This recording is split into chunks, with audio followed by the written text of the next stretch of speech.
హల్లెలూయా. మంచిది. ఇంతవరకు కూడా మరి దేవాతి దేవుడు తన ఆత్మ చేత నడిపించారు. అందరూ సంతోషంగా ఉన్నారా? అబ్రహాం గారు 2 చేతులు ఎత్తేసారు. దేవునికి స్తోత్రం. మంచిది.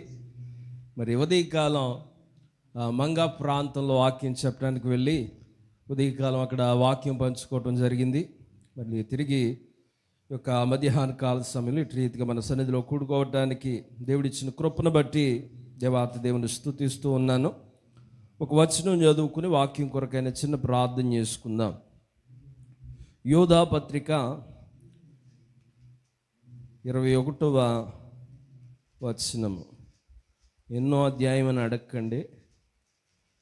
యోధా పత్రిక 21వ వచనం.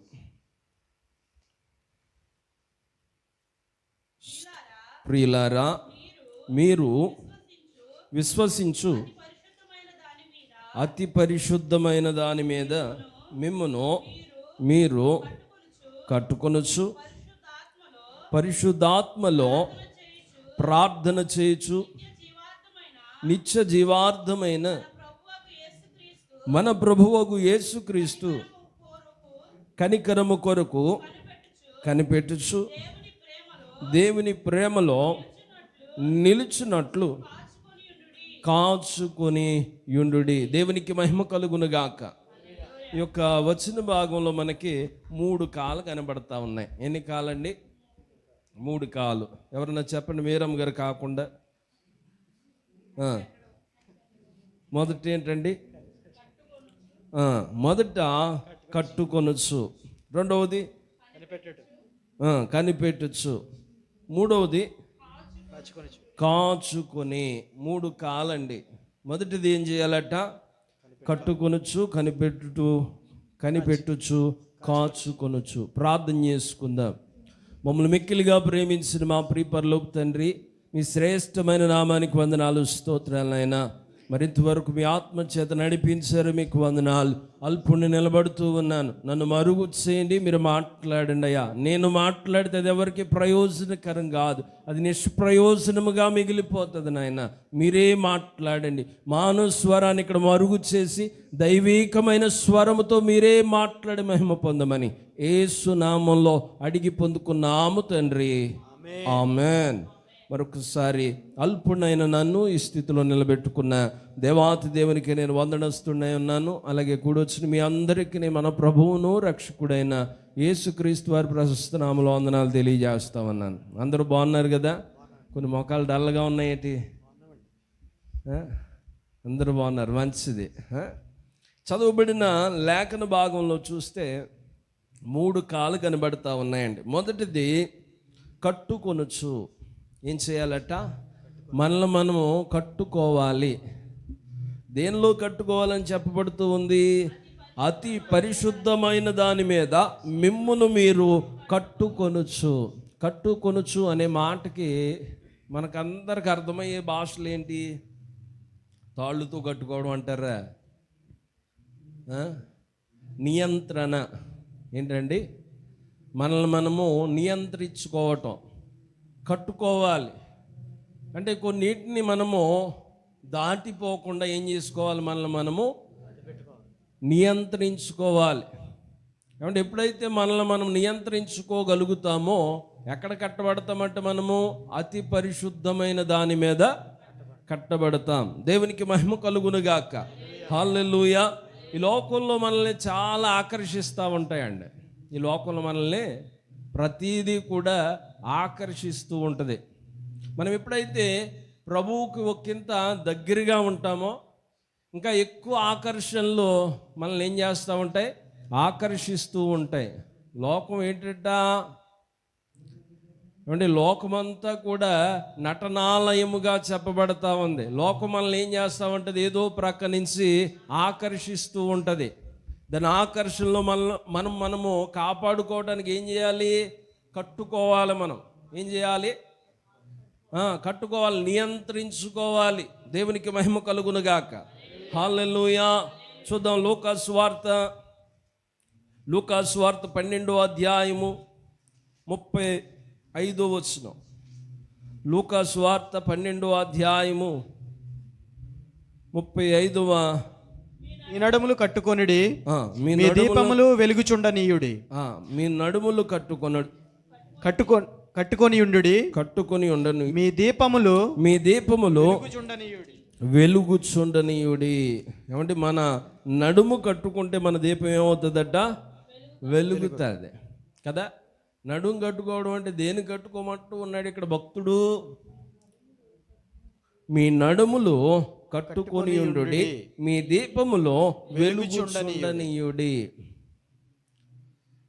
ఇక్కడ ఏమంటే కొన్నిసార్లు మనం నడానికి ఏం కట్టుకుంటాం?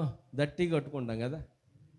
అంటే ఏం కట్టుకుంటా ఉంటాం? మన నడాలకి మనం బెల్ట్ పెట్టుకుంటాం కదా. బెల్ట్ ఎందుకు పెట్టుకుంటాం అంటే ఏం చెప్తాం? ప్యాంటు జారిపోకుండా అంటాం కదా. జారిపోయేటప్పుడే పెట్టుకుంటామా, మామూలుగా కూడా పెట్టుకుంటామా? జారిపోకపోయినా బెల్ట్ అనేది పెట్టుకుంటా ఉంటాం. అలా స్త్రీలు కూడా కట్టుకుంటారు. ఎప్పుడు? ఏమంటే స్త్రీలు కూడా కట్టుకుంటారు. ఎప్పుడు కట్టుకుంటారు? బాలింతగా ఉన్నప్పుడు ఏం కడతారు? నడుం గట్టు కడతారు. దేనికోసం? చెప్పండి. జారిపోకుండా. ఏం జారిపోకుండా? ఏమంటే కడుపు జారిపోకుండా కడతారు. ఎందుకని? ప్రసవం అయిన తర్వాత ఏమంటే సాధారణంగా ఏం జరుగుతుందట? ఏమంటే కడుపు జారిపోతుంది. దాన్ని యథాస్థితిగా ఉండడానికి ఏం కడతారు? నడుముకు దట్టి కడతారు. చక్కటి గొడ్డుతో గట్టిగా కడతారండి. దేనికి కడతారు? అది తిరిగి పూర్వస్థితి రావటానికి. అలా కట్టకపోతే ఏమవుతుంది అంటే బలహీనురాలైపోతుంది స్త్రీ. ఏమైపోతుంది? బలహీనురాలైపోతుంది. అంటే నడుముకి ఎందుకు కడతామయ్యా అంటే బలపరుచుకోవటానికి. దేవునికి మహిమ కలుగునుగాక. ఇక్కడ చెప్పబడుతున్న మాటను మనం చూస్తే, మీ నడుములో కట్టుకొని ఉండుడి, మీ దీపములో వెలుగుచుండనీయుడి. అంటే మన నడుము కట్టబడితే మన దీపాలు ఏమవుతాయి? వెలుగుతాయి. అంటే మన ఆత్మీయ దీపం వెలగాలంటే కొన్నిటిని మనం ఏం చేసుకోవాలి? నియంత్రించుకోవాలి. ఏమంటే కొన్ని మనము ఈ లోక మర్యాదలు, ఈ లోక పరమైన వాటిని ఏం చేసుకోవాలి? నియంత్రించుకోవాలి. దేవునికి మహిమ కలుగునుగాక. హల్లెలూయా. చూద్దాం. అంటే తర్వాత పేతురు రాసిన మొదటి పత్రికలో కూడా మొదటి అధ్యాయము 13వ వచనాన్ని చదువుదాం. పేతురు మొదటి పత్రిక మొదటి అధ్యాయము 13వ వచనం చదవండి. ఎవరు చదివారు? కాబట్టి మీ మనసు అను నడుము కట్టుకొని నిబ్బరమైన బుద్ధి గలవారే యేసుక్రీస్తు ప్రత్యక్షమైనప్పుడు మీకు తేబడు కృపా విషయమై సంపూర్ణ నిరీక్షణ కలిగి ఉండుడి. దేవునికి మహిమ కలుగునుగాక. హల్లెలూయా. హల్లెలూయా. హల్లెలూయా. మొదట చదవబడిన దాంట్లో ఏం కట్టుకున్నాం? నడుము కట్టుకున్నాం. ఇక్కడ మనస్సు అనే నడుమును కట్టుకోవాలట. దేన్ని కట్టుకోవాలి మనం? మనస్సు అనే నడుమును కట్టుకోవాలి. ఇక్కడ మనస్సును కూడా భక్తుడు ఏమంటూ ఉన్నాడు? కట్టుకోమంటూ ఉన్నాడు. ఏమంటే మన మనసులో అనేక ఆలోచనలు పడతాయి కదా. ఈ ఆలోచనలన్నింటినీ కూడా మనము కార్యసిద్ధి కలుగ చేయాలనుకుంటే మనకు వచ్చే ఆలోచనలన్నీ కూడా చదివేశారు కదా. ఒకసారి నా వైపుకు చూడండి. ఏమంటే ఇప్పుడు మనస్సు అనే దాన్ని కట్టుకోకపోతే ఏమవుతుందట? ఏమంటే కొన్నిసార్లు మనం ఇక్కడే ఉంటాం, కానీ మన ఆలోచనలు ఎక్కడికి వెళ్ళిపోతాయి? దేశాంతరాలకు వెళ్ళిపోతాయి కదా. టికెట్ లేకుండానే ఇండియాకి వెళ్ళి వచ్చేస్తూ ఉంటాం. ఏమంటే టికెట్లు లేకుండానే అన్నీ తిరిగేసి వచ్చేస్తూ ఉంటాం కదా. ఇప్పుడు ఏమైందని అలా తిరగటానికి మన మనస్సు మన అదుపులో లేదు కనుక ఏం చేస్తూ ఉన్నది?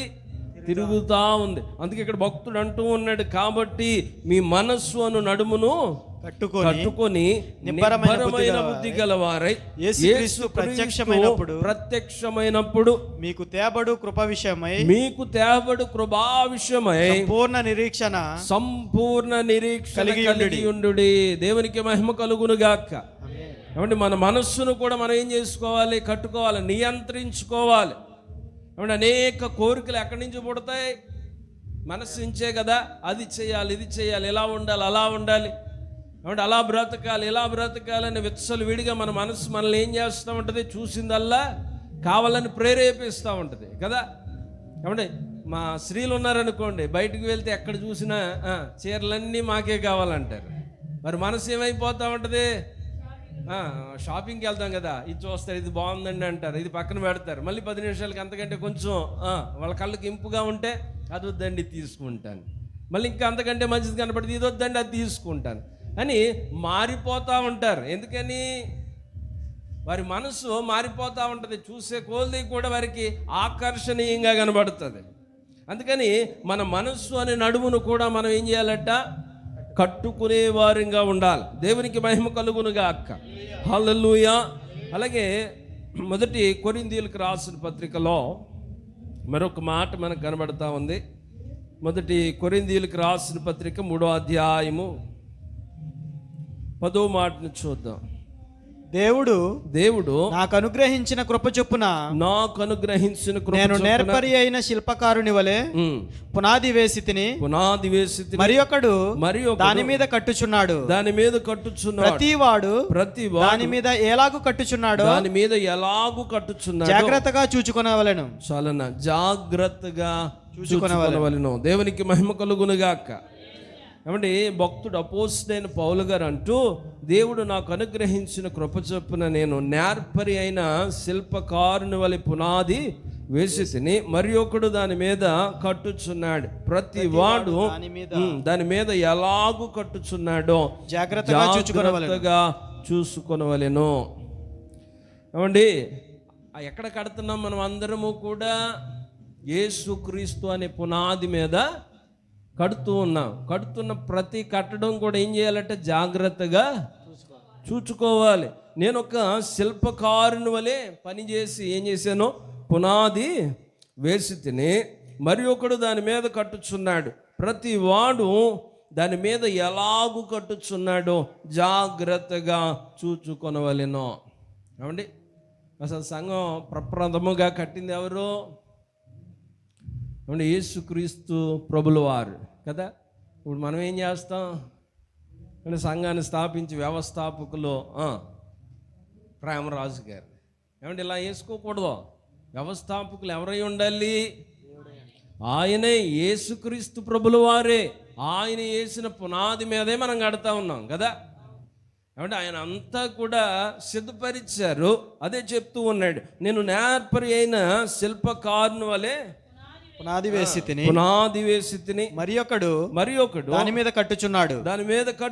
ప్రతి వాడు దాని మీద ఎలాగూ కట్టుచున్నాడు ఎలా కట్టుచున్నాడు జాగ్రత్తగా చూసుకొనవలెను. దేవునికి మహిమ కలుగునుగాక. అంటే ప్రతి కట్టడం కూడా జాగ్రత్తగా కట్టబడాలి కదండి. ఏమంటే పునాది వేసిన తర్వాత ఇల్లు ఎలా పడితే అలా కట్టేస్తాం. ఇటు కంటే కుదురుతుందా? ఇటుక మీద ఇటుకు బేర్చి చాలా జాగ్రత్తగా కట్టాలి కదా. ఏమాత్రం జాగ్రత్త లేకపోయినా ఏమవుతుంది? కట్టడం చెప్పండి అయ్యా, కూలిపోతుంది. ఏమంటే నిలబడదు. ఆ కట్టడం స్థిరంగా ఉండాలంటే చాలా చక్కగా కట్టాలి. ఏమండి అలా కట్టబడిన కట్టడం గురించి చెప్పబడుతున్న మాట ఏంటయ్యా అంటే, నేను నేర్పరి అయిన శిల్పకారుని వలె పునాది వేసి తిని మరి ఒకడు దాని మీద కట్టుచున్నాడు. ప్రతి వాడు దాని మీద ఎలాగూ కట్టుచున్నాడో జాగ్రత్తగా చూసుకొనవలెను. కింద చదువుదాం. కింద వచ్చిన వేయబడినది తప్ప మరి ఒక పునాది ఎవడును వేయనేరడు. ఈ యేసుక్రీస్తే. ఈ పునాది యేసుక్రీస్తే. ఎవడైనను ఈ పునాది మీద బంగారము వెండి వెలగల రాళ్ళు, బంగారము వెండి వెలగల రాళ్ళు, కర్ర గడ్డి కొయ్యకాలు మొదలైన వాటితో కట్టిన ఎడల వాని పని కనబడును. ఆ దినము దానిని తేటపరచును. అది అగ్ని చేత బయలుపరచబడును. మరియు వాని పని ఎట్టిదో దానిని అగ్నియే పరీక్షించును. దేవునికి మహిమ కలుగును గాక. హల్లెలూయా. ఏమండి, మనం పడుతున్న ప్రయాసకి, మనం గడుతున్న ఈ కట్టడాలన్నిటికీ కూడా ఒక రోజు ఏముంటుందట? పరీక్ష ఉంటుంది. ఏముంటుంది? పరీక్ష ఉంటుంది. ఆ పరీక్షలో ఏమంటే అగ్నిలో వేసినప్పుడు ఆ పనితీరు కనబడుతుంది కదండి. సువర్ణం ఎలా అయితే అగ్నిలో వేస్తే ఇంకా చక్కగా కనబడుతుందో, అలాగే ఏమంటే మనం కడుతున్న కట్టడాలకు కూడా ఒక రోజు పని ఉంటుంది, పరీక్ష ఉంటుంది. ఆ పరీక్షలో మన కట్టడాలు ఏమవుతాయి? బయటపడుతుంది. మనం ఎంత ప్రయాసపడ్డామో, ఎన్ని ఆత్మలు సంపాదించామో, అవి ఎంత ప్రభు కొరకు నమ్మకంగా ఉన్నదో, ఇదంతా కూడా ఒక రోజు ఏమవుతుందట? బయలుపరచబడుతుంది. దేవునికి మహిమ కలుగునుగాక. హల్లెలూయా. మొదటి మాట ఏం చేయాలట? కట్టుకొనొచ్చు. మనల్ని మనం ఏం చేయాలి? కట్టుకోవాలి, నియంత్రించుకోవాలి. ప్రతి దాని మీద మనకి నియంత్రణ ఉండాలి. మన హృదయంతో మనం చెప్పుకోవాలి, నేను ఇది చేయగలను. అదే మనసుతో నేను ఇది చేయకుండా కూడా ఉండగలను. దేవునికి మహిమ కలుగునుగాక. హల్లెలూయా. అంటే కొంతమంది ఏదన్నా ఒకటి తీసుకుంటే దాని మీద నిమగ్నమైపోతారు. అది చేయకుండా ఉండండి అంటే ఉండలేరు కదా. చాలామందికి టీ తాగడం అలవాటుగా ఉంటుంది. ఏం చేస్తారు? ఉదయకాలమే టీ తాగుతారు. ఆ టీ లేకపోతే ఏమైపోతుందట? తలకాయ పోటు వచ్చేస్తుందట. అలవాటండి. ఓ డ్రాప్ పడిపోవాలండి టీ అంటారు. కానీ మనకి ఏం లేదు, దాని మీద నియంత్రణ లేదు. పూర్తిగా దాని మీద ఏమవుతున్నాం? మనం ఆధారపడిపోతూ ఉన్నాం. కానీ ప్రతి దాని మీద కూడా మనకి ఏముండాలి? నియంత్రణ ఉండాలి. కొన్నిసార్లు కొన్ని మనల్ని ఏళ్తా ఉంటాయి, ఇది లేకపోతే ఇంకా నేను బ్రతకలేనండి. ఆ స్థితిలోకి మనం ఎన్నడూ కూడా వెళ్ళకూడదు. అదే మన జీవితాన్ని ఏం చేయాలంట? కట్టుకొనాలి. దేని మీద కట్టుకోవాలంటూ ఉన్నాడు భక్తుడు? అతి పరిశుద్ధమైన దాని మీద మిమ్మల్ని మీరు కట్టుకొనుడి అంటూ ఉన్నాడు. దేవునికి మహిమ కలుగునుగాక. రెండో మాట కనిపెట్టుచు. ఏం చేయాలి? రెండో మాట, కట్టుకున్న మనము కనిపెట్టాలి. కనిపెట్టడం అంటే రాజుగారు చెప్తారు. రాజుగారు కనిపెట్టడం అంటే మన భాషలో చెప్పండి ఒక మాట అండి, సింపుల్గా చెప్పండి. బాగానే చెప్పారు. ఎదురు చూచుట కదా. కనిపెట్టడం అంటే ఏదన్నా ఒక వస్తువు వస్తుందన్నో, కొన్నిసార్లు మనం కనిపెడతా ఉంటాం కదా. జీతం వస్తుందని ఎప్పటి నుంచి కనిపెడతాం? ఎదురు చూస్తూ ఉంటాం కదా. ఆ దగ్గరికి వచ్చింది అనుకోండి, ఒకవేళ 28వ తారీఖు మన జీతం వచ్చింది అనుకోండి, ఇంచుమించుగా ఆ రోజంతా ఏటీఎంల చుట్టూరు తిరుగుతూ ఉంటాం. రాకపోతే అయ్యో ఇవాళ రాలేదు, రేపు వస్తుందిలే అని ఏం చేస్తాం? కనిపెడుతూ ఉంటాం, ఎదురు చూస్తూ ఉంటాం. ఆ ఎదురు చూపు ఎక్కడ ఉండాలట? చూద్దాం తర్వాత. పరిశుద్ధాత్మలో ప్రార్థన చేయొచ్చు. నిత్య జీవార్థమైన ఇక్కడి నుంచి చదవాలి. మన ప్రభువుకు యేసుక్రీస్తు కనికరము కొరకు కనిపెట్టుచు. యేసుక్రీస్తు వారి కనికరం కోసం మనం ఏం చేయాలి? కనిపెట్టాలి. ఆయన ఎవరట? కనికర సంపన్నుడు. ఆయన కనికరం చూపే దేవుడండి. ఆయన కనికరం కోసం మనం ఏం చేయాలట? కనిపెట్టాలి. దేవునికి మహిమ కలుగునుగాక. హల్లెలూయా. దేనికోసం కనిపెడతా ఉన్నాం మనం? మనం కనిపెట్టే మన కోరిక లేకపోతే మన ఎదురు చూపులు దేనికి అంటే చాలా రీతిలుగా కొన్ని వాటి కోసం మనం ఎదురు చూస్తూ ఉంటాం కదా. వివాహం కాని వారి గురించి అడిగామనుకోండి, వాళ్ళు ఏం చెప్తారు? భార్య కోసం ఎదురు చూస్తూ ఉంటారు. నా భార్య ఎలా ఉంటే బాగుండు, ఏమండి, నా భార్య ఎలా ఉంటే బాగుండు, అలానే చాలా ఆశలు, కోరికలు, ఎదురు చూపులు ఉంటాయి కదా. ఇప్పుడు బైబిల్ గ్రంథంలో ఒక చక్కటి భక్తుడు ఉంటాడు. అంటే భార్య వచ్చే సమయానికి తాను వెళ్ళి ఏం చేస్తూ ఉన్నాడట? పొలంలో ధ్యానం చేస్తా ఉన్నాడట. దేవునికి మహిమ కలుగును గాక. హల్లెలూయా. ఏమండి, తన ఇంటి పెద్ద పనోడేమో తనకు భార్యాన్ని వెతకటానికి వెళ్తే ఆయన పొలంలోకి వెళ్ళి ధ్యానం చేస్తా ఉన్నాడట. ఎవరో తెలుసు ఆయన? ఇస్సాకు గారు. దేవునికి మహిమ కలుగును గాక. అటువంటి భక్తి చేయాలండి. మనం ఏం చేస్తాం? మీ అమ్మ నాన్నలు పెళ్లి చూపులకి వెళ్ళారా, నీకు అమ్మాయిని చూడటానికి వెళ్ళామని అన్నారు అనుకోండి, మనోడికి నొద్దరు అటు వీడియోగా చేస్తాడు. నాకు కూడా చూపించండి ఏదో పక్క నుంచి, చూస్తాను బాగుందో లేదో చెప్తాను అంటారు కదా. కానీ ఆ టయాల్లో ఈ లేవు కాబట్టి పాపం ఇస్సాకు గారు ఏం చేస్తున్నారట? ప్రార్థన ధ్యానం చేయటానికి వెళ్ళాడట. దేవునికి మహిమ కలుగును గాక. హల్లెలూయా. హల్లెలూయా. ఏమంటే రేపు పొద్దుట మా సుసన్న గారు, క్రాంతి బాబు నీకు సంబంధం చూడటానికి వెళ్ళాను అన్నది అనుకోండి, ఏమంటాడు క్రాంతి? అమ్మ ముందు వీడియో కాల్ చేయి, అక్కడ పరిస్థితులు నేను చూస్తాను అంటాడు. దేవునికి మహిమ కలుగును గాక. హల్లెలూయా. చూద్దాం కీర్తనలు 33వ అధ్యాయము. కీర్తనలు 33వ అధ్యాయము 22వ వచనాన్ని చదువుదాం. యెహోవా మేము నీ కొరకు కనిపెట్టుచున్నాము. యెహోవా మేము మీ కొరకు కనిపెట్టుచున్నాము. నీ కృప మా మీద నుండును గాక. మా మీద నుండును గాక. హల్లెలూయా. హల్లెలూయా. అంటే భక్తుడు అంటూ ఉన్నాడు, యెహోవా నీ కృప కొరకు మేము నీ కొరకు కనిపెట్టుచున్నాము. నీ కృప మా మీద నుండును గాక. ఆయన కృప ఎవరి మీద ఉండాలండి? మన మీద ఉండాలి. అంటే భక్తుడు అంటాడు కదా, నీ కృప లేని క్షణము, నీ దయలే నీ క్షణము నేను హింసలేను యేసయ్యా. నీ కృపలే నీ క్షణము, నీ దయలే నీ క్షణము నేను హింసలేను యేసయ్యా. యేసయ్యా నీ కృప మాకు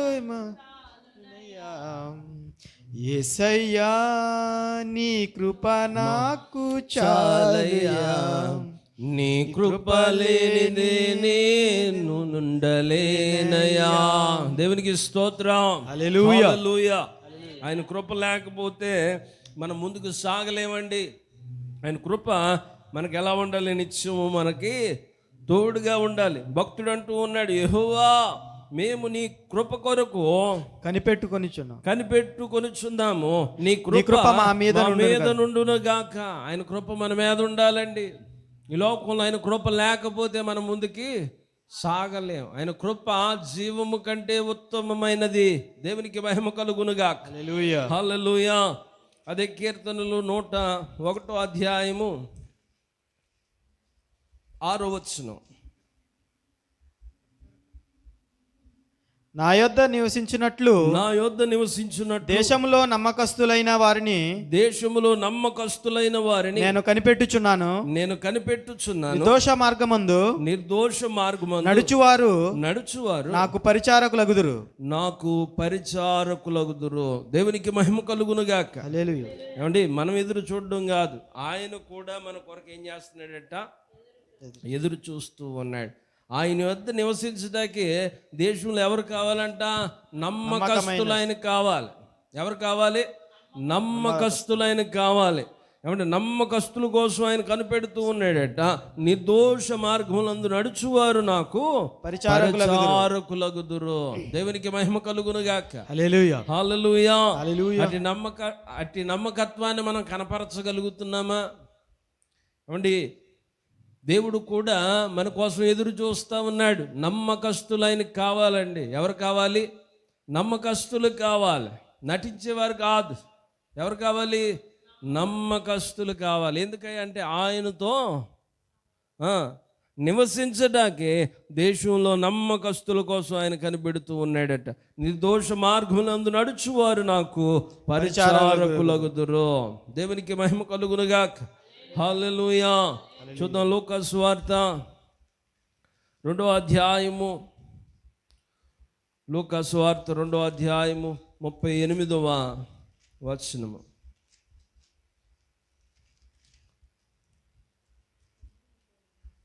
ఆమె కూడా ఉమ్. ఆ గడియలోనే ఆమె కూడా గడియలోనే లోపలికి వచ్చి దేవుని కొనియాడి యెరూషలేములో విమోచన కొరకు యెరూషలేము యొక్క విమోచన కొరకు కనిపెట్టుచున్న వారందరితో ఆయనను గూర్చి మాట్లాడుచుండెను. చాలయ్య, దేవునికి మహిమ కలుగును గాక. ఇక్కడ ఎవరు కనబడుతూ ఉన్నారు మనకి? ఏమండి, అన్నాను ఒక వెధవరాలు కనబడుతూ ఉంది. ఆవిడ చాలా భక్తిపరురాలండి. తన జీవితం అంతా కూడా మందిరంలోనే గడుపుతూ వచ్చింది. ఎక్కడ గడుపుతూ ఉంది?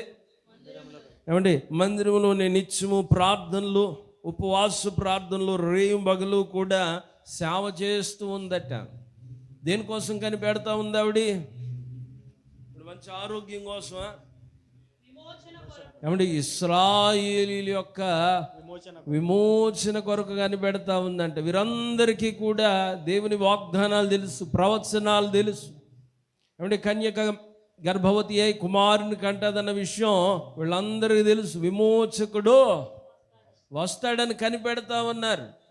ఏమంటే తర్వాత వచనాలు చూస్తే ఏమంటే యేసయ్యను చూసి ఆయన ఎత్తుకొని ఆయనతో ఆనందించినట్లుగా, సంతోషించినట్లుగా మనం చూస్తూ ఉన్నాం.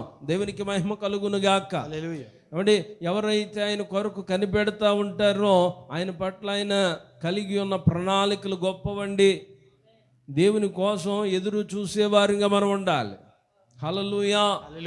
ఏమంటే ఏ విషయాల్లో ఎదురు చూసే అనుభవం కలిగి ఉన్నాం? చాలా ఇంట్ల కోసం మనం ఎదురు చూస్తూ ఉంటాం కదా. దేవుని కార్యాల కోసం ఎదురు చూస్తూ ఉన్నామా? ఎదురు చూసే అనుభవాలు చాలా తక్కువైపోతున్న దినాల్లోకి మనం వస్తూ ఉన్నాం కదండి. ఈ సోషల్ మీడియాని ప్రస్తుతం ఉన్న పరిస్థితులు ఏమైపోతూ ఉన్నాయి? ఎదురు చూడకుండా చేసేస్తూ ఉన్నాయి కదా. అన్నీ త్వరగా అయిపోవాలి. అండ్ పనులు ఇప్పుడు మొదలు పెడితే కొద్దిసేపటికి అయిపోవాలి. గతంలో అలా కాదు కదా. చాలా ఎదురు చూసేవాళ్ళు. ఇక్కడి నుంచి కోవిడ్ దేశంలో ఉన్నవాళ్ళు, పాత వాళ్ళకి బాగా తెలుసు. ఒక ఉత్తరం వెళ్తే ఎన్ని రోజులు పట్టేదండి? 15-30 రోజులు ఎదురు చూసేవాళ్ళు. అంటే 15-30 రోజులకి అవతలకు వెళితే మళ్ళీ వాళ్ళు రిప్లై పంపితే మళ్ళీ 15-30 రోజులు పడింది. ఇప్పుడు 2 గీతలు వస్తే వెళ్ళిపోతున్నాయి కదా. వాట్సాప్లో 2 గీతలు వచ్చినాయి అనుకోండి, మామూలు చూస్తారండి. వెస్ట్రన్ యూనియన్ నెంబర్ చెప్పడం, బ్యాంకులో వేసాను రిసిప్ట్ పెట్టడం, 2 గీతలు వస్తే చాలు, వారికి డబ్బులు అందేసినాయి అండి. అమ్మ ఇదిగో వెళ్తున్నాను బ్యాంక్, ఎక్కడ కడుతుంటే అక్కడ తీసుకుంటా ఉన్నారు. ఏమైంది ఇప్పుడు?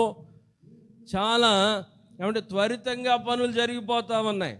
ఈ కాల వ్యవధిని బట్టి, ఇప్పుడు ఉన్న టెక్నాలజీని బట్టి మన విశ్వాసంలో కూడా చాలామంది అలాగే అనుకుంటున్నారు. అయ్యగారు ప్రార్థన చేశారు, ఇంకా జరగలేదండి. ఇప్పుడు ప్రార్థన చేస్తే ఎప్పటికి అయిపోవాలి? సాయంత్రానికి అయిపోవాలి. మళ్ళీ గంటలో జవాబు వచ్చేయాలి. అంటే ఇక్కడ టెక్నాలజీ పెరిగిందని ఆత్మీయ కోణంలో కూడా అందరూ అదే రీతిగా ఆలోచిస్తూ ఉన్నారండి. కాదండి. అంటే వాక్యం చెప్తూ ఉంది, నిరీక్షణ అనేది విశ్వాసకి చాలా అవసరం. ఓర్పు తన క్రియలు జరిగించాలంటే ఏముండాలి? మనకి నిరీక్షణ కలిగి ఉన్న వారంగా మనం ఉండాలి. దేవునికి మహిమ కలుగును గాక. అన్ని విషయాల్లో కూడా ఎదురు చూసే అనుభవం ఉండాలండి.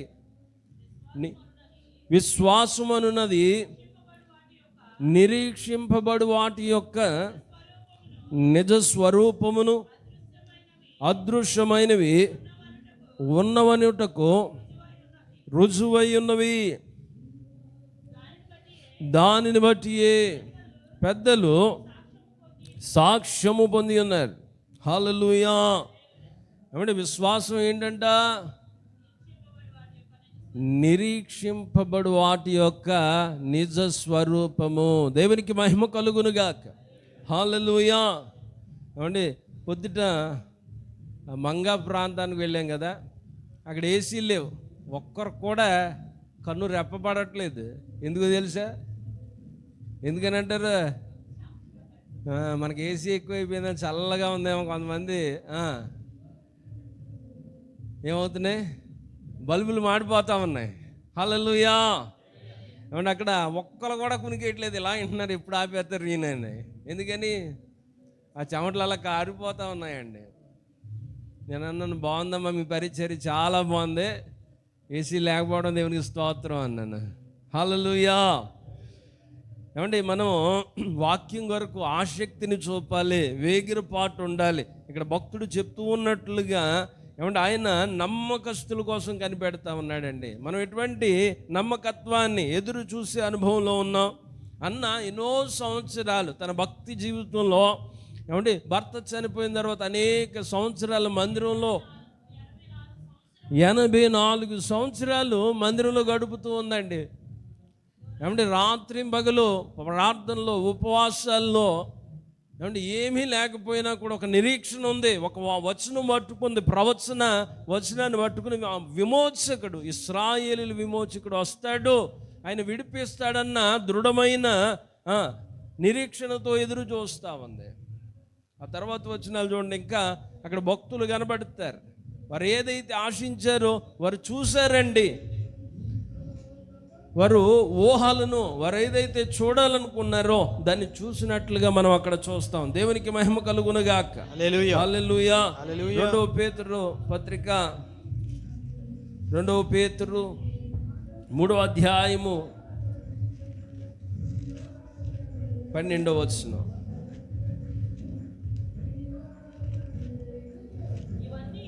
ఇవన్నీ ఇట్లు లయమైపోవును గనుక ఆకాశములు రగులుకొని లయమైపోవునట్టు పంచభూతములు మహావేంద్రముతో కరిగిపోవునట్టు దేవుని దినపు రాకడ కొరకు కనిపెట్టుచు దానిని ఆశతో అపేక్షించుచు మీరు పరిశుద్ధమైన ప్రవర్తనతోను భక్తితోను ఎంతో జాగ్రత్త గలవారై ఉండవలెను. దేవునికి మహిమ కలుగునుగాక. హల్లెలూయా. ఏమంటే మన భక్తి విషయంలో ఏమండి అతి పరిశుద్ధమైన ప్రవర్తనతోనూ భక్తితోనూ ఎంత జాగ్రత్త కలిగి ఉండాలి. మనం ఏం చేయాలట? జాగ్రత్త కలిగి ఉండాలండి. ఏమండి ఎదురు చూసే మనము ప్రతి విషయంలో కూడా జాగ్రత్త కలిగిన వారంగా మనం ఉండాలి. మన నిరీక్షణ ఏమాత్రము కూడా వ్యర్థం కాకూడదు. దేవునికి మహిమ కలుగునుగాక. హల్లెలూయా. 3వ మాటలోకి వస్తూ ఉన్నాను. మొదటి మాట ఏమనుకున్నాం? కట్టుకొనుచు. రెండవది కనిపెట్టుచు. మూడవది కాచుకొనుచు. ఏం చేయాలట? మూడవదిగా కాచుకోవాలి. మొదట ఏం చేసాం? మనం కట్టుకున్నాం, నియంత్రించుకున్నాం. తర్వాత నిరీక్షిస్తూ ఉన్నాం, ఎదురు చూస్తూ ఉన్నాం. తర్వాత కాచుకొనుచు. కాచుకోవటం అంటే ఏంటో చెప్పండి ఒక మాట. ఏమండి కాచుకొనుచు ఏమండి చాలా జాగ్రత్తగా కాచుకున్నారండి అంటారు. జాగ్రత్త పరుచుకోవటం. కాచుకోవటం అంటే భద్రంగా జాగ్రత్తగా ఉంచుకోవటం. ఏమంటే విలువ కలిగిన ఏదైనా వస్తువు కొన్నాం అనుకోండి, చాలా ఏం చేస్తాం? జాగ్రత్తగా దాన్ని కాపాడుకుంటాం. చూద్దాం ఒక వచనాన్ని. అదే యోధా పత్రిక. దేవుని ప్రేమలో నిలుచున్నట్లు కాచుకొని ఉండుడి. దేవునికి మహిమ కలుగునుగాక. ఏమంటే దేవుని ప్రేమలో నిలిచినట్లుగా మనం ఏం చేసుకోవాలట? కాచుకోవాలి. మనల్ని మనము భద్రం చేసుకోవాలి. ఆయన ప్రేమలో నుంచి మనల్ని ఏది కూడా వేరు చేయకుండా ఏం చేసుకోవాలి? కాచుకోవాలి. అంటే ఆయన నుంచి మనల్ని వేరు చేయడానికి ఎన్నో ప్రయత్నాలు జరుగుతూ ఉంటాయి. దేవుని నుంచి దూరం చేసే ఎన్నో ప్రయత్నాలు మనకి కనబడుతూ ఉంటాయి. వాటినన్నిటిని మనం జయించి ఆయన ప్రేమలో నుంచి ఏది మనల్ని వేరు చేయకుండా ఏం చేసుకోవాలి? మనల్ని మనము కాచుకోవాలి, భద్రం చేసుకోవాలి. దేవునికి మహిమ కలుగునుగాక. హల్లెలూయా. సామెతల గ్రంథము 8వ అధ్యాయము 34వ వచనం. సామెతలు 8వ అధ్యాయము 34వ వచనం. అనుదినము నా గడప యొద్ద కనిపెట్టుకొని నా ద్వారబంధముల యొద్ద కాచుకొని నా ఉపదేశము వినువారు ధన్యులు. దేవునికి మహిమ కలుగునుగాక. హల్లెలూయా. హల్లెలూయా. అంటే దేవుని మాటలు వినటానికి ఎవరికైనా ఇంత ఆసక్తి ఉంటుందా? ఎక్కడ కాచుకున్నాడటైనా ద్వారబంధముల దగ్గర, అంటే ఆ గుమ్మం దగ్గర కాచుకొని ఆయన మాటలు వినువారు ఎవరట? ధన్యులు. దేవునికి మహిమ కలుగునుగాక. అవును, అట్టి ధన్యతను మనం కలిగి ఉన్నామా? దేవుని మాటల కొరకైన ఆసక్తి మనకుందా? అంటే ఒక్క పావు గంట ఎక్కువ చెప్పామనుకుంటే వాక్యం ఏమైపోతాం? నీరసం వచ్చేస్తుంది, ఆవులింతలు వచ్చేస్తూ ఉంటాయి, కన్నులు రెప్పలు పడిపోతూ ఉంటాయి. ఆసక్తి మనకు ఉండాలి. దేనికోసం? వాక్యం కొరకైన ఆసక్తి. ఇక్కడ చెప్పబడుతున్న మాట చూడండి. అనుదినము నా గడప యొద్ద కనిపెట్టుకొని, నా ద్వారబంధముల యొద్ద కాచుకొని, నా ఉపదేశము వినువారు ధన్యులు. ధన్యులు. ఆయన ఉపదేశం వినేవారుగా మనం ఉండాలి. ఏమంటే మందిరానికి వెళ్ళినప్పుడు మన ప్రవర్తన ఎలా ఉండాలంటే జాగ్రత్తగా కాచుకోవాలి. ఏమండి ఇష్టం వచ్చినట్లుగా మనం ఉంటే కుదరదు. ఏమండి లోకంలోకి వెళ్ళినప్పుడుగా ఉన్నట్లుగా మందిరంలోకి వచ్చినట్లుంటే కుదరదు. మన ప్రవర్తన ఏం చేసుకోవాలి? జాగ్రత్తగా చూసుకోవాలి. ఏది మడితే అది మందిరంలో మాట్లాడకూడదట. నీవు దేవుని మందిరమునకు పోవునప్పుడు నీ ప్రవర్తన జాగ్రత్తగా చూచుకొనుము. బుద్ధిహీనులు అర్పించున్నట్లుగా బలి అర్పించుట కంటే సమీపించి ఆలకించుట శ్రేష్టము. వారు తెలియకయే దుర్మార్గపు పనులు చేదురు. నీవు దేవుని సన్నిధిలో అలా అనాలోచనగా పలుకుటకు నీ హృదయమును త్వరపడనీయక నీ నోటిని కాచుకొమ్ము. చాలమ్మా. దేవునికి మహిమ కలుగునుగాక. హల్లెలూయా. ఏమంటే మనం మందిరానికి వచ్చినప్పుడు ఏం చేయాలంటే జాగ్రత్తగా మనల్ని మనము కాచుకోవాలి. మన ప్రవర్తన, మన మాట, అంటే మన చూపు, మనం ఏదైతే మాట్లాడుతున్నామో ఏమంటే ప్రతిదీ కూడా ఎవరు వింటారు? దేవుని సన్నిధిలో దేవుడు వింటాడండి. నిరంతరము కూడా ఆయన కనుచూపు ఎక్కడ ఉందట? ఆయన మందిరం మీద ఉంది. ఆయన తేజో మహిమ మందిరం మీద ప్రకాశిస్తూ ఉంది కనుక ఏం చేయాలంటే మన మందిరానికి వెళ్ళినప్పుడు మన ప్రవర్తన జాగ్రత్తగా చూసుకోవాలి. నోటికి ఏదో వస్తే అది మాట్లాడకూడదు. ఏమండి చాలా చక్కగా చెప్పబడుతున్న మాట చూడండి. నీ ప్రవర్తన జాగ్రత్తగా చూచుకొనుము. బుద్ధిహీనులు అర్పించినట్లుగా బలి అర్పించుట కంటే సమీపించి ఆలకించుట శ్రేష్టము. దేవునికి మహిమ కలుగునుగాక. హల్లెలూయా. ఏమండి మనం సమీపించి ఆలకిస్తున్న కోవలో ఉన్నాం కదా, మనం ధన్యులమా కాదా? హల్లెలూయా. అది కూడా కొంతమందికి సందేహంగా ఉంది. ధన్యులు అంటే మళ్ళీ ఏమంటాడు ఈయన? కాముగుండా అయిపోద్ది కదా అనుకుంటున్నారు కదా. దేవునికి మహిమ కలుగునుగాక. మలాకీ గ్రంథము 2వ అధ్యాయము 16వ వచనం. మలాకీ గ్రంథము 2వ అధ్యాయము 16వ వచనము. భార్యను పరిత్యాజించుట నాకు అసహ్యమైన క్రియని ఇశ్రాయేలీల దేవుడగు యెహోవా సెలవిచ్చి ఉన్నాడు. మరియు రెండో భాగం చదువుదాం. యెహోవా సెలవిచ్చుచున్నాడు, కాబట్టి మీ మనస్సులను కాచుకొనుడి. విశ్వాసఘాతకులు కాకుడి. మన మనస్సులు ఏం చేసుకోవాలట? కాచుకోవాలి. అక్కడ మొదట చెప్పబడిన దాంట్లో మన మనస్సును, మీ మనస్సు అను నడుమును కట్టుకోమని ఉంది. ఇక్కడ మనస్సును కాచుకోమని ఉంది. అక్కడ కట్టుకున్న మనం ఇక్కడ ఏం చేయాలి? మనసును మళ్ళీ జాగ్రత్తగా చూసుకోవాలి. కాచుకోవడం అంటే ఏంటి? జాగ్రత్తగా భద్రపరుచుకోవడం కదా. మన మనసును ఏం చేయాలట? జాగ్రత్తగా చూసుకోవాలి. ఏవి మడితే అవి ఆలోచనలు రాకుండా మనం నియంత్రించుకొని ఒక చక్కటి భక్తి జీవితాన్ని జరిగించాలి. దేవుడు మెచ్చే భక్తి మనం చేయగలగాలి. దేవునికి మహిమ కలుగునుగాక. హల్లెలూయా, హల్లెలూయా. హల్లెలూయా. ఏమండి, మన భక్తి మనుషులకి నచ్చొచ్చు, నచ్చకపోవచ్చు, కానీ ఎవరికి నచ్చాలి? దేవునికి నచ్చే భక్తి చేయాలి. హల్లెలూయా. అని అందు భయభక్తులు కలిగిన ఏమండి చక్కటి భక్తు పరిలంగా మనం ఉండాలి. అందుకే ఇక్కడ చెప్పబడుతున్న మాటను చూస్తే, కాబట్టి మీ మనస్సులను కాచుకొనుడి, విశ్వాసఘాతకులు కాకుడి. అంటే మన మనస్సులు పాడైపోతే ఏమైపోతుందట? మనమంతా కూడా ఏమంటే మన ఆలోచనలు పాడైపోయినాయి అనుకోండి, దాదాపుగా మనం ఏమైపోయినట్టు? పాడైపోయినట్టే కదా. పైకి చాలా చక్కగా కనబడతాం, మన హృదయంలో ఏముందో మనకు తెలియదు కదా. మన ఎదుటివారి హృదయంలో ఏమన్నా ఉందో మనకు తెలుసా? లేదు. ఎవరికి తెలుసట?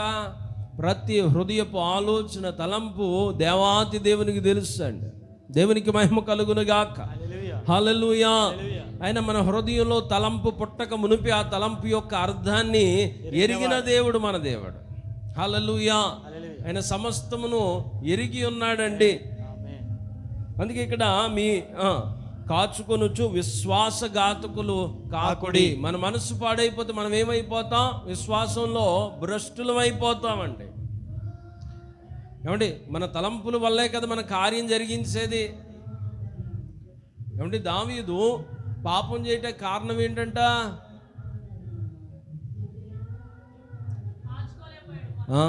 తన్ను తాను కాచుకోలేకపోయాడు. ఏదో ఒక స్త్రీ స్నానం చేస్తూ ఉంటే వెళ్ళి చూడటం, చూసిన తర్వాత ఏమనుకున్నాడు? ఏదో రకంగా పాపం చేయాలనుకున్నాడు. ఏదో రకంగా నేను చూసింది, నా కళ్ళతో ఏదైతే చూసాను అది ఎక్కడికి వెళ్తుంది? మన మనస్సులోకి వెళ్తుంది. ఆలోచనలన్నింటినీ చెరిపేస్తుందండి. మనం ఏదైతే చూస్తున్నామో అది మన మనసులోకి వెళ్ళి మనల్ని ఏం చేస్తుంది? మన ఆలోచనలన్నీ చెరిపేస్తుంది. అది పాపక్రియ అనుకోండి. కళ్ళతో చూసింది ఏం చేస్తుంది? మనం కూడా అలా చేయాలన్న ఆలోచనలు మనలో రేకెత్తిస్తుంది. మన మనసును అంతా కూడా ఏం చేస్తుంది? పాడు చేస్తుంది. తర్వాత మనం ఏమైపోతామయ్యా అంటే భ్రష్టులం అయిపోతాం, దేవునికి దూరస్థులం అయిపోతామండి. కనుక మన మనసును మనం ఏం చేసుకోవాలి? కాచుకోవాలి. మనం చూసే విషయాలు, మాట్లాడే విషయాలు మన మీద ప్రభావం చూపుతాయి. కనుక ఏది మడితే అది మనం చూడకూడదు కదా. వినే వాటి విషయంలో కూడా జాగ్రత్తగా ఉండాలి. ఏవైతే వింటున్నామో అవే మనల్ని ప్రేరేపిస్తాయి. ఏమండి, పిల్లలు చెడు త్రావుల్లోకి వెళ్ళిపోవడానికి ముఖ్య కారణం ఎవరవుతారు? తల్లిదండ్రులే. అంటే పిల్లలు బూతులు తిడుతున్నారంటే మరి ఎక్కడన్నా బయటకు వెళ్ళి నేర్చుకుంటారా? ఎక్కడ? తల్లిదండ్రులు ఏది మాట్లాడితే అదే వారు త్వరగా నేర్చుకుంటారండి. సమాజంలో నేర్చుకునేది చాలా తక్కువ. పిల్లలు ఎక్కడ నేర్చుకుంటారు? వారి గృహాల్లో ఏదైతే జరుగుతుందో అదే నేర్చుకుంటారు. అదే వారి మీద ప్రభావం చూపుతుంది. కనుక మన ప్రవర్తన జాగ్రత్తగా ఉండాలి. మన మనస్సును మనం ఏం చేసుకోవాలట? కట్టుకోవాలి. చివరి మాటగా కొలస్సీలకు రాసిన పత్రిక 2వ అధ్యాయము 8వ వచనాన్ని చదువుకుని ముగించుకుందాం. అనుసరింపక మనుష్యుల పరంపరాచార్యమును అనగా ఈ లోక సంబంధమైన మూలపాఠములను అనుసరించి మోసకరమైన నిరర్థక తత్వజ్ఞానము చేత మిమ్మును చెరపట్టుకుని పోవు వాడెవడైనా ఉండునేమో అని జాగ్రత్తగా ఉండుడి. దేవునికి మహిమ కలుగునుగాక. ఈ లోక పారంపర్యాచారములు అనగా ఈ లోక సంబంధమైన మూల పాఠములను అనుసరించి మోసకరమైన నిరార్థక తత్వజ్ఞానము చేత మిమ్మల్ని చెరపట్టుకు పోవు వాడెవడైనా ఉండునేమో అని ఏం చేయాలట? జాగ్రత్తగా చూసుకోవాలి. మనం ఈ లోకంలో అనేక మంది ఏం చేస్తామన్నారు? ఎవరిని మోసం చేద్దామా అని తిరుగుతూ ఉన్నారు కదా. మనం ఏమాత్రము ఆషామాషిగా ఉంటే ఏం చేసేస్తారు? మనల్ని మోసం చేసేస్తారండి. మోసం చేసేస్తారు. మన ఒక వీడియో చూస్తూ ఉన్నాను. హైదరాబాద్ ప్రాంతంలో అనుకుంటా, పరిసర ప్రాంతాల్లో. అంటే ఏదో ఇయర్ ఫోన్స్ అమ్ముతూ ఉన్నాడంటే చాలా తక్కువకి ఇచ్చేస్తున్నారని ఎగబడి కొనేసుకున్నారు. అన్నిటికి కూడా ఐఫోన్ బాక్సులు ఉన్నాయి. కొనేసాక వెళ్ళి చూస్తే పని చేయట్లేదు. ఏంటంటే అవి డూప్లికేట్. ఏమైపోయింది? పనికి రానివి ఏమంటే తీసి పాడేసేయి. ఆ పై పార్ట్లు ఏమో ఐఫోన్ ప్యానల్ వేసి అమ్మేస్తా ఉన్నారు. మనుషులు ఎంత యుక్తిగా మోసం చేసేస్తున్నారు కదా. ఆన్లైన్లో మోసాలు. ఫోన్ చేసి ఏమంటున్నాడు, మీ ఏటీఎం కార్డులు కోయిట్లో కూడా మనకు భాష రాకపోయినా మనకు కూడా చేసేస్తున్నారు కదా. అంటే ఫోన్ ఎత్తితే చాలు, ఆ కార్డు మీద ఈ కార్డు మీద నెంబర్ చెప్పండి. ఇవన్నీ కూడా ఏంటి, యుక్తిగా మోసం చేస్తున్నారు. తీపి మాటలు చెప్పి కదా, చాలా చక్కగా చెప్తూ ఉన్నారండి. ఇండియాకి వెళ్తేనేమో మీ ఆధార్ కార్డు నెంబర్ చెప్పండి అంటున్నాడు. అది చెప్పాక ఇంకో నెంబర్ అలా ఎక్కడ దాకా వస్తున్నాడు, మీ ఏటీఎం కార్డు పిన్ ఏమైపోయిందట, లాక్ అయిపోయిందట. మనం అన్ని నెంబర్లు చెప్తే అటు ఇడిపించేస్తాడట. మన డీటెయిల్స్ అన్ని బ్యాంక్ వాడి దగ్గర ఉండవండి. అంటే మనుషుల్ని ఏ రీతిగా మోసం చేయాలని, ఏమంటే సాటి మనిషి నిత్యము కూడా లోకంలో ఉన్న వాళ్ళు ఏం చేస్తూ ఉన్నారు, ఏదో ప్రయత్నం చేస్తూ ఉన్నారు. కనుక మనల్ని మనం ఏం చేసుకోవాలట, కాపాడుకోవాలి, జాగ్రత్తగా ఉండాలి. మన విశ్వాసాన్ని కదిలించేవారు ఉంటారు. మోసయుక్తమైన మాటల చేత ఏం చేస్తారట, మన విశ్వాసాన్ని కూడా కదిలించేస్తారు. మన ఆత్మీయతను కూడా పాడు చేసేవారు ఉంటారు. కనుక మనం ఏం చేసుకోవాలి, ఈ దుర్దినాల్లో కాచుకోవాలి, కాపాడుకోవాలి. దేవునికి మహిమ కలుగునుగాక. 3 మాటలు చెప్తే ముగిస్తాను, లేకపోతే ఇంకో 30 గంట చెప్తాను. ఏది మంచిది అంటారు? 3 మాటలు చెప్తూ మంచిదా, ఇంకో 45 నిమిషాలు ధ్యానం చేసుకుంటే మంచిదా? చెప్పండి, మనిషికో మాట. మొదటి మాట